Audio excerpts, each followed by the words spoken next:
My name is Catherine. I'm 58 years old, and this is about the day I realized I'd spent decades being taken for granted, and the moment I decided to disappear from my children's lives entirely. If you're new here, please subscribe and turn on notifications. This story is for every mother who's given everything and received nothing in return. And to my loyal listeners, thank you for being here. You understand these journeys. Now, let me take you back to 6 months ago, to the Mother's Day I spent completely alone. I've always been the kind of mother who puts her children first. Always. I had 3 children. Jessica, my oldest, is 32. Daniel is 30. And my baby, Melissa, just turned 27. I raised them mostly alone after their father left when Melissa was 5. He decided family life wasn't for him, moved across the country, and sent exactly 4 child support checks before disappearing entirely. So it was me. Just me. I worked as an administrative assistant at a law firm.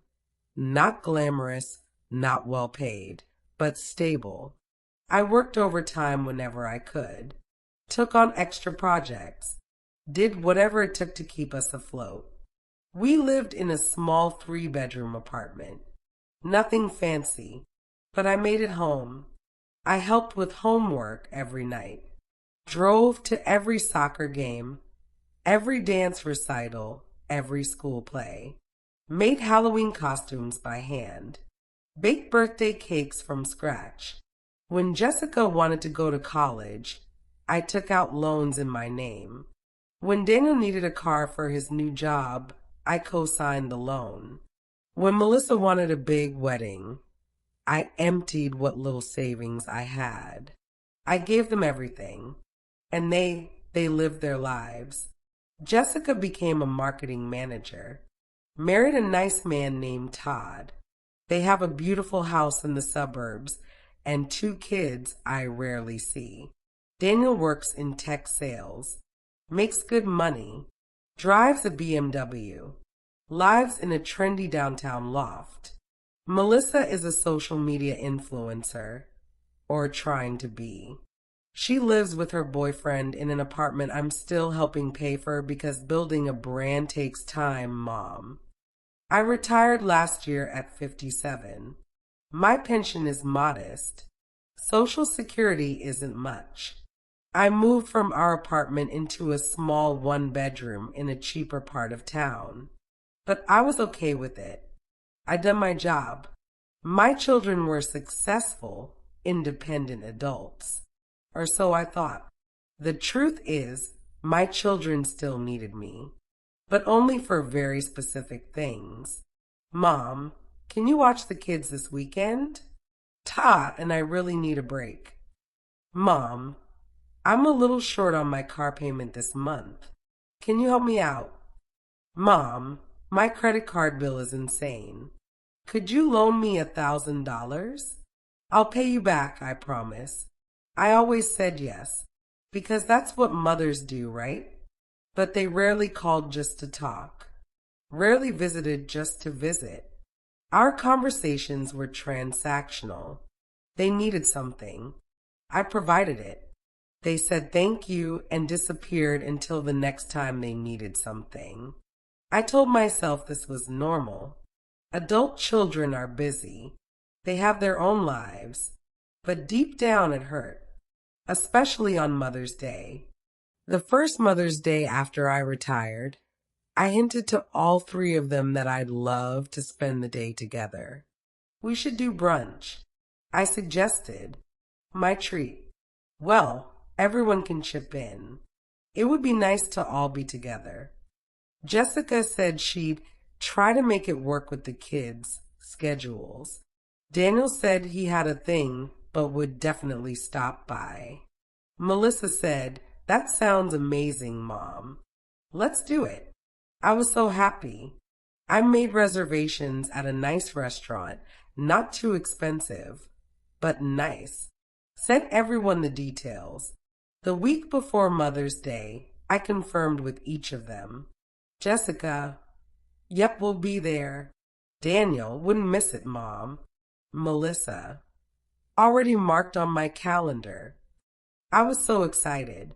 All three of my children, together, celebrating me. It had been years since we'd all been in the same room. Mother's Day arrived. I woke up early, took extra time with my hair and makeup, wore the nice dress I'd been saving. I got to the restaurant 15 minutes early, sat at the table, watching the door. At noon, our reservation time, no one had arrived. I texted the group chat, "I'm here. Can't wait to see you all." No responses. By 12:30, the server came by for the third time. "Are you still waiting for your party?" "Yes, they're just running late. You know how it is." She smiled sympathetically. She knew. By 1 o'clock, I called Jessica. Straight to voicemail. I called Daniel. "Hey, Mom. What's up?" "Hi, honey.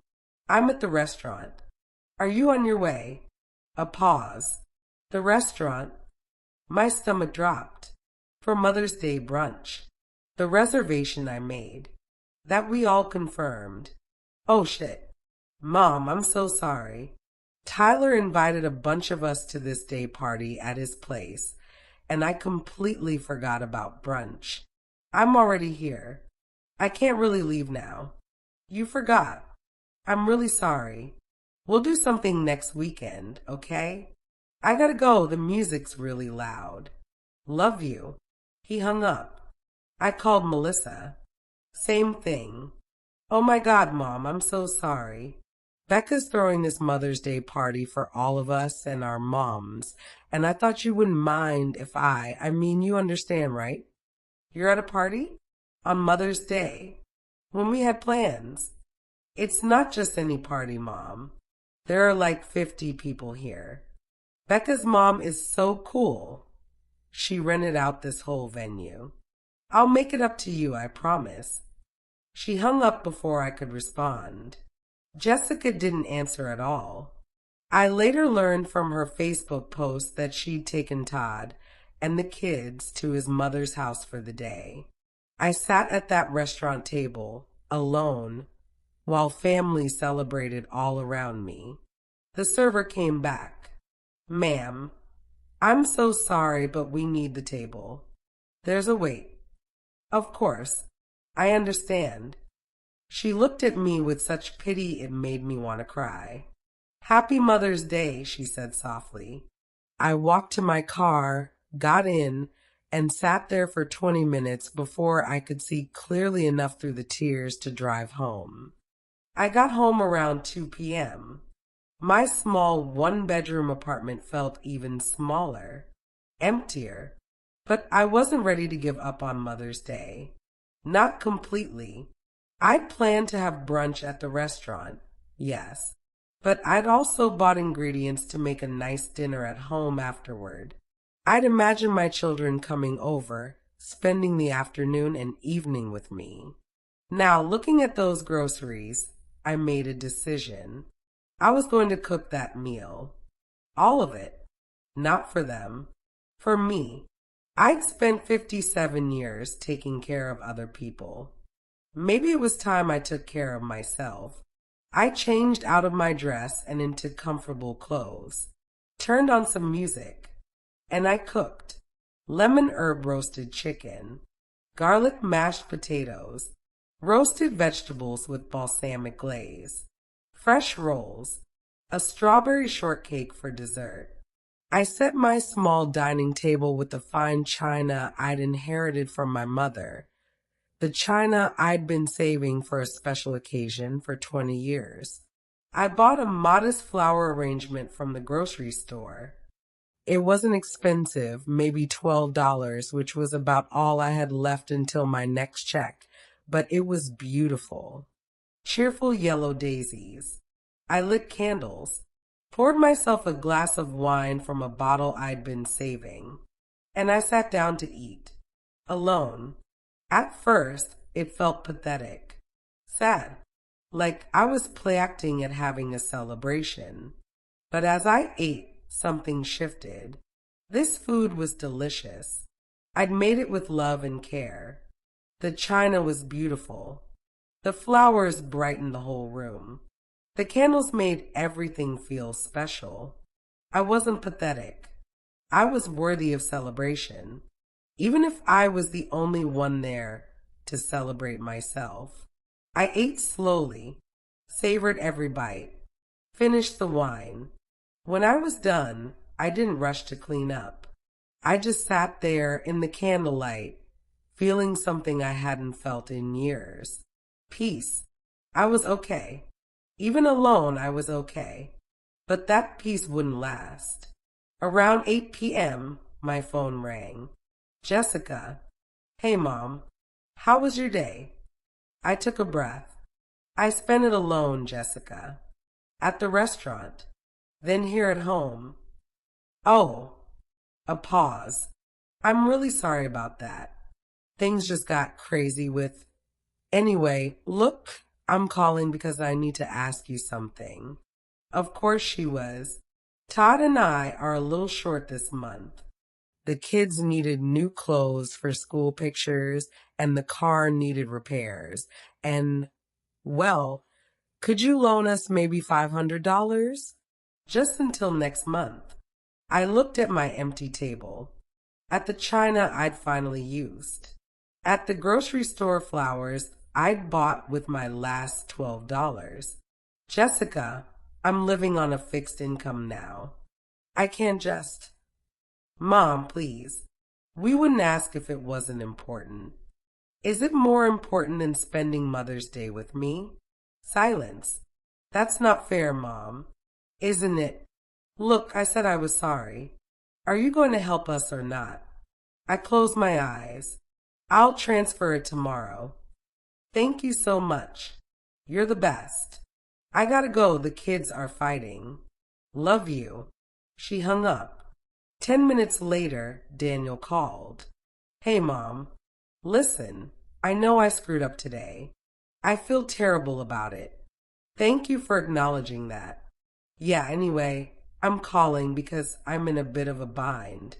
My car payment is due and I'm about $300 short. I know I said I'd have it, but this month has been expensive. Can you help me out? I actually laughed. A harsh, bitter sound. You're calling to ask for money? I mean, I'm also apologizing. Are you? Are you really apologizing, Daniel? Or are you just saying words, so I'll give you what you want? Mom, come on. Don't be like that. Like what? Like a woman who spent Mother's Day completely alone because her children chose a party over her? It was one day, Mom. You're being dramatic. I'm being dramatic. Yeah. Look, can you help me or not? I really need this. I thought about my checking account. The retirement check that barely covered rent and utilities. The small savings account I've been dipping into every month just to afford groceries. I'll transfer it tomorrow, I said quietly. Thanks, Mom. You're a lifesaver. I'll pay you back. He wouldn't. He never did. Melissa called 20 minutes later. Mommy. She always called me Mommy when she wanted something. Today was so crazy. Becca's party was insane. You would have loved it. There were mimosas and this entire brunch spread. That sounds lovely, I said flatly. Are you mad at me? Should I be? I mean, I know we had plans, but you understand, right? Becca is like my best friend, and this was a huge deal for her and... Melissa, why are you calling? A pause. I need to ask you something. Let me guess. You need money. Well, yeah. My credit card bill is due, and I'm about $800 short. I had some unexpected expenses. What expenses? Just stuff. Clothes for content creation. My ring light broke. I had to get my hair done. Your hair. Mom. I have to look good for my videos. It's my job. Your job, I repeated. The job I'm still helping you pay rent for. That's not fair. I'm building something. It takes time. How much time, Melissa? You've been building your brand for 3 years. God, Mom, why are you being so mean? I had one fun day and now you're making me feel terrible about it. I looked around my small apartment, at the nice dinner I'd made for myself, at the flowers that had cost my last $12. I'll transfer the money tomorrow, I said. Really? Oh my God, thank you. You're the best mom ever. Am I? Of course you are. I love you so much. Melissa, do you know what today was? What do you mean? What day today was? A long pause. Sunday. It was Mother's Day, Melissa. Oh, right. Happy Mother's Day, Mom. Thank you. Good night. I hung up before she could say anything else. I sat there in my dark apartment, candles burned down to nothing, looking at the empty wine glass in my hand. My children had called, not to wish me happy Mother's Day, not to apologize for abandoning me, not to check if I was okay. They called to ask for money. Collectively, they wanted $1,600 from me. I logged into my bank account. I had $843 in checking, $2,100 in savings. If I gave them what they wanted, I'd have $1,343 total left to last me until my next check in 2 weeks. And I'd given up Mother's Day with my children for this. But I wasn't angry. Not yet. I was just done. I opened a new browser window and searched for something I'd been thinking about for months. One-way tickets to Portugal. I'd been researching for almost a year. Countries where American retirees could live comfortably on Social Security. Places with lower costs of living. Beautiful places where I could start over. Portugal kept coming up. Specifically, a small coastal town called Lagos. Beautiful beaches. Warm weather year-round. A small but welcoming expat community. And most importantly, I could live on my pension and Social Security there. Actually live, not just survive. Rent for a one-bedroom apartment near the water, $600 per month. Groceries, $200 to $300 per month. Healthcare, affordable and excellent. I could live there comfortably on my $1,800 monthly income. Here in the States, I was barely scraping by. But more than that, I could be free. Free from being the ATM mom. Free from being taken for granted. Free from spending holidays alone while my children chose parties over me. I'd been saving quietly, little by little. $20 here, $50 there. Money I claimed had gone to bills. I had enough. I looked at the flight prices. One-way ticket, LAX to Lisbon, with a connection to Faro, $487. I had exactly enough in my savings to book it and still transfer money to my children. Or I could book the flight and tell them no. For the first time in my life, I could choose myself. I thought about it for exactly 10 seconds. Then I booked the flight. Departure date, 3 weeks from today. I stared at the confirmation email. My hands were shaking. I was really doing this. The next morning, I transferred money to all 3 of my children. $500 to Jessica, $300 to Daniel, $800 to Melissa, every penny they'd asked for. It left me with $586 in my checking account and $713 in savings. But I had my plane ticket. Over the next 3 weeks, I executed my plan with military precision. I told my landlord I wouldn't be renewing my lease, gave my 60-day notice, but explained I'd be out in 3 weeks and would forfeit my deposit to cover the early departure. I sold everything I couldn't take with me. Furniture, kitchen items, books, knickknacks. Posted it all on Facebook Marketplace and Craigslist. Made about $800, which helped replenish what I'd given my children. I kept only what would fit in 2 suitcases. Clothes, a few photographs, my mother's jewelry, the essentials. I notified my bank I'd be living abroad. Set up international access to my accounts. I researched apartments in Lagos. Found one, a small 1-bedroom with a balcony overlooking the ocean. The landlord spoke English. We arranged everything via email. First month and deposit, $1,200. She'd hold it for me until I arrived. I contacted the American consulate in Portugal. Made sure I understood visa requirements. As a retiree with steady income, I could get a residence visa. Everything was falling into place, and my children had no idea. They called a few times over those 3 weeks, usually asking for something. Could I watch Jessica's kids next weekend? No, I have plans. Did I want to come to Daniel's apartment for dinner? Can't, I'm busy. Could I help Melissa with her rent again next month? We'll see. They sensed something was different, but they didn't ask questions. Didn't care enough to push.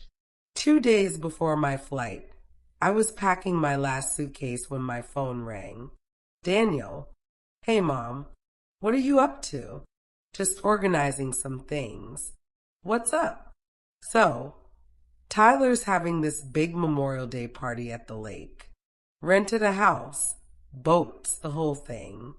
But the problem is the rental is way more expensive than we thought, and we're all splitting it. My share is $450. I hate to ask, but no. Silence. What? I said no, Daniel. I can't give you any more money. Mom, come on. It's not that much. I don't have it to give. Yes, you do. You always have it. No, Daniel. I don't. And even if I did, I wouldn't give it to you for a party. Wow. Okay. That's wow. Are you seriously still mad about Mother's Day? That was 3 weeks ago. I'm not mad. I'm just done. Done with what? Being your bank. Being someone you only call when you need something. That's not fair. I call you other times. When? When was the last time you called me just to talk? Just to ask how I am? He couldn't answer. Exactly. Goodbye, Daniel. I hung up. He called back 3 times. I didn't answer. The day before my flight, Jessica called. Mom, Daniel said you're acting really weird. Are you okay? I'm fine. He said you refused to give him money. I did. That's not like you. Maybe I'm changing. Mom, seriously, what's going on? You're freaking us out. I'm moving, Jessica. Moving? Where? Portugal. Complete silence. Portugal, she finally repeated. The country. Yes. For vacation? No. To live. You're joking. I'm not. My flight leaves tomorrow. Tomorrow. Mom, you can't just move to Portugal. I can.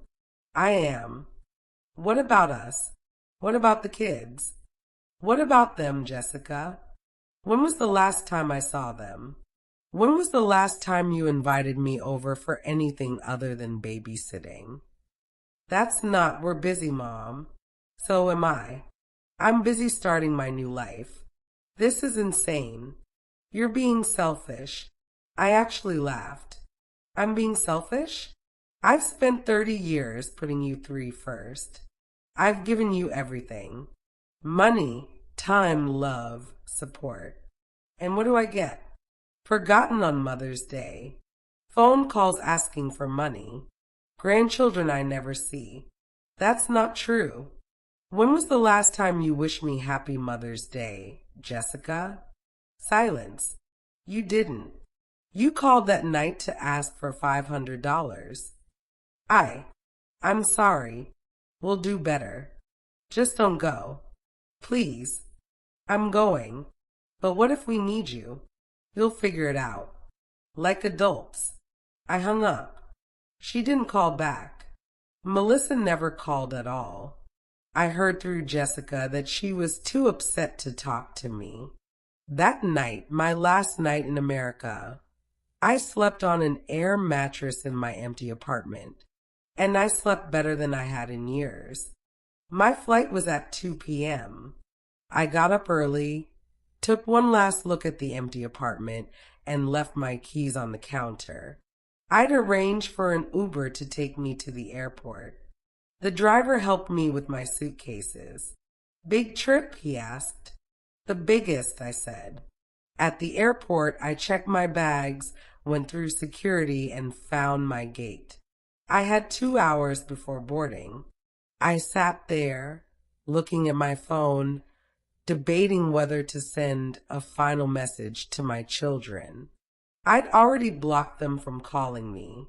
Changed my number, actually. They didn't know that yet. But I could send one last email. Give them my new contact information. Let them know how to reach me in Portugal. Or I could just go. While I was deciding, I got hungry. There was a restaurant near my gate. Nice, for an airport. I decided to treat myself to one last American meal. I ordered a burger and fries.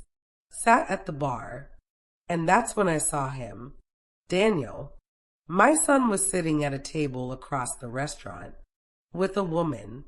She was young, maybe 25, beautiful, wearing designer clothes. They were laughing, champagne glasses in front of them. Daniel was wearing the designer watch he'd told me he splurged on with his bonus last year. The one that cost $3,000. They ordered extravagantly. Appetizers, entrees, dessert, more champagne.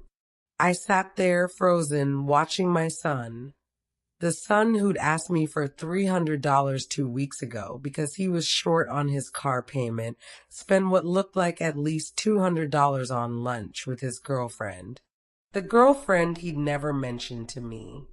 The girlfriend he could clearly afford to wine and dine at expensive restaurants.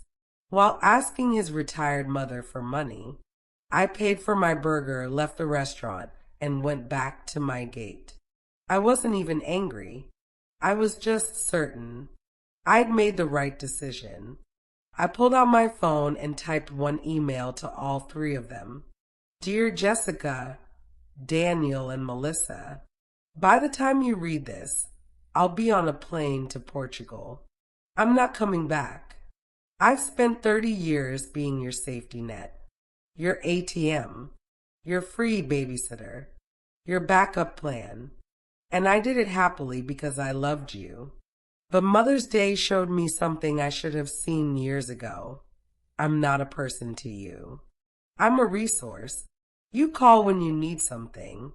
You forget me when you don't. I gave Daniel money for his car payment 2 weeks ago. Today, I watched him spend $200 on lunch with a girlfriend I didn't know existed. I gave Melissa money for her rent and bills. She's posted 20 pictures this week wearing new designer clothes. I gave Jessica money for her kids' school clothes. She posted Facebook photos of the spa weekend she and Todd took. You all lied to me, used me, took advantage of my love. So I'm done. I'm starting over in Portugal. I have a little apartment near the ocean. I'm going to spend my retirement living for me. Maybe I'll learn Portuguese. Maybe I'll take up painting. Maybe I'll finally read all those books I never had time for. I don't know what I'll do, but I know it will be for me. My new number is Portugal number. My email address will remain the same. If you want to contact me, you can. But know this, I will never send money again. I will never be your backup plan.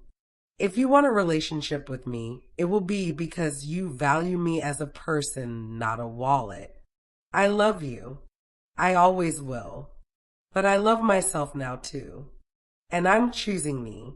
Mom. I hit send. Then I boarded my plane and didn't look back. The flight was long. LAX to New York. New York to Lisbon. Lisbon to Faro. 22 hours of travel. But when I stepped out of the Faro airport into Portuguese sunshine, breathing in ocean air, something in me settled. I was home. The landlord's son picked me up and drove me to Lagos. My little apartment was perfect. Small, yes, but bright, clean. And the balcony looked right out over the Atlantic Ocean. I could hear waves from my bedroom. That first week was an adjustment. New country, new language, new everything. But it was also freedom. I woke up when I wanted, ate what I wanted, spent my days walking on the beach or exploring the town. I joined a local expat group, made friends, real friends, not people who wanted something from me. I took a Portuguese language class, learned to order coffee and ask for directions. I found a little cafe near my apartment where the owner, Maria, started making my coffee the way I liked it without me having to ask. I painted, badly at first, but I didn't care. I was doing something just for the joy of it. For the first time in 30 years, I was living. My children didn't respond to my email for 3 days. Then Jessica wrote, "Mom, this is crazy. You can't just abandon your family. What about your grandchildren? Please come home. We can talk about this." Daniel wrote, "I don't know what you think you saw at the airport, but you're completely overreacting. I'm allowed to have a life, and asking your mother for help when you need it isn't using you. It's what families do." Melissa wrote, "I can't believe you're doing this to us. Everyone at Becca's party was asking where you were, and I had to explain that my mom literally moved to another country without telling anyone. Do you know how embarrassing that is?" I didn't respond. A week later, Jessica called. I answered. "Mom, thank God. I've been so worried. I'm fine, Jessica. You need to come home. This has gone on long enough. I am home. Portugal is not your home. Your home is here with your family." "Is it?" "Because I felt pretty homeless on Mother's Day." I apologized for that. "No, you didn't.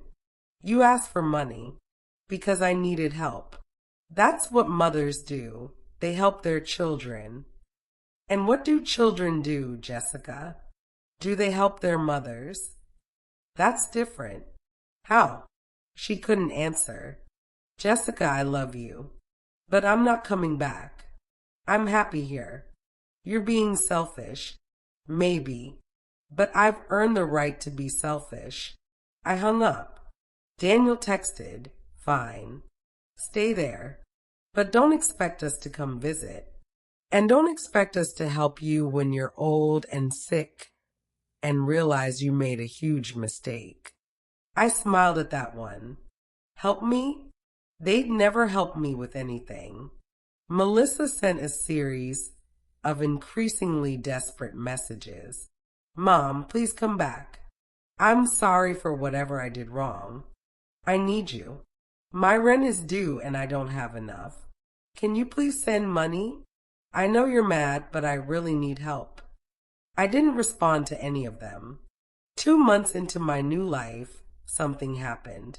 I was at my favorite cafe having my morning coffee when an older man sat at the table next to mine. American accent, probably late 60s, kind face. "First time in Lagos?" he asked. I live here now, actually. Oh, yeah. How long? 2 months. Welcome to paradise. I've been here 5 years. Retired from teaching. Best decision I ever made. His name was Richard. We talked for an hour, then 2 hours. Then we made plans to have dinner. Dinner turned into more dinners. Walks on the beach. Day trips to other coastal towns. He'd been widowed 3 years ago. Had two adult children who lived their own lives in the States and rarely called. We understood each other. 3 months after I arrived in Portugal, Richard and I became something. Not quite official, but something wonderful. He made me laugh, asked about my day, listened when I talked, wanted nothing from me except my company. It was revolutionary. For months in, Jessica sent an email. Mom, I need to talk to you about something serious. Todd and I are having financial problems. The mortgage is behind and we might lose the house. I know you're mad at us, but the kids can't be homeless. Can you please help? I need $5,000. I read the email twice. Then I looked out at my ocean view, at the life I'd built. I wrote back, Jessica, I'm sorry you're struggling, but I cannot and will not send money. I live on a fixed income, and I'm using it to support my own life now. I suggest you and Todd speak with a financial counselor or consider downsizing. Good luck. She wrote back, I can't believe you're putting yourself before your grandchildren. I responded, I can't believe it took me 58 years to do so. That was 3 months ago. I'm 59 now. I've been living in Portugal for 6 months. Richard and I are talking about taking a trip to Spain together. Maybe Italy after that. I painted 3 pictures last month. They're not good, but they're mine.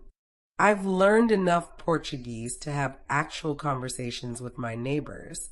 I joined a book club, made real friends, women my age who are also living for themselves for the first time. My checking account has $2,000 in it, more money than I've had at one time in years, because I'm not constantly giving it away. I sleep well. I eat well. I laugh every single day. I'm happy. My children and I are not in contact. They stopped reaching out after I refused to send money to Jessica. Part of me is sad about that. I miss my grandchildren, even though I rarely saw them before. But mostly, I'm at peace because I realized something important. I spent 30 years sacrificing for children who grew into adults who didn't value me. And that's not my fault. I did everything right. I loved them fiercely, supported them endlessly, gave them everything I had. But I forgot to teach them gratitude. I forgot to teach them that relationships are reciprocal. I forgot to teach them that I was a person, not just a resource. I enabled them to see me as a wallet with a heartbeat. And when I stopped being useful, they stopped caring. That's a hard truth, but it's the truth. Some people will say I abandoned my children, that I'm selfish, that I'm a bad mother. Maybe they're right, but I think leaving was the most honest thing I could do. I stopped pretending that our relationship was healthy. I stopped enabling them to use me. I stopped sacrificing myself for people who wouldn't sacrifice a party for me. I chose myself. And you know what? It feels amazing. Last week, I got an email from Jessica. Mom, I've been in therapy. My therapist says I have a lot of work to do on how I've treated you. I'm not ready to apologize yet because I'm still processing. But I want you to know that I'm trying to understand. And maybe someday we can talk. Not about money. Just talk. I haven't responded yet. Maybe I will. Maybe I won't. But if I do reconnect with my children, it will be on my terms, as equals, not as the woman who exists to serve them. I've spent the last 6 months learning who Catherine is when she's not being mom. And I like her. She's stronger than I thought, braver than I knew, happier than she's ever been. She watches sunsets over the Atlantic and doesn't feel guilty for sitting still. She eats dinner when she's hungry, not on someone else's schedule. She spends money on herself without apologizing. She's building a life that's entirely her own, and she's never, ever going back. To all the mothers out there who are reading this, who are feeling taken for granted, who are wondering if it's wrong to want more, it's not wrong. You deserve to be valued. You deserve relationships that aren't transactional. You deserve to be more than an ATM. And if your children can't see that, maybe it's time to show them by disappearing. It worked for me. I'm sitting on my balcony right now, watching the sun set over the ocean, sipping Portuguese wine that costs €3 and tastes like freedom. My phone hasn't rung in weeks, and I've never been happier. Thank you for listening to my story, dear friends. If you're a mother who's tired of being taken for granted, if you're dreaming of a life that's entirely yours, if you're wondering whether it's selfish to choose yourself, let me tell you, it's not. You've earned the right to live for yourself. You've earned the right to be happy. You've earned the right to say no. And you've earned the right to disappear if that's what it takes to find peace. If this story resonated with you, please subscribe to Voices of Zara, and share your thoughts below. Until next time, remember, you are not just someone's mother. You're a person, and you deserve a life that honors that. Stay strong, set boundaries, and never apologize for choosing yourself.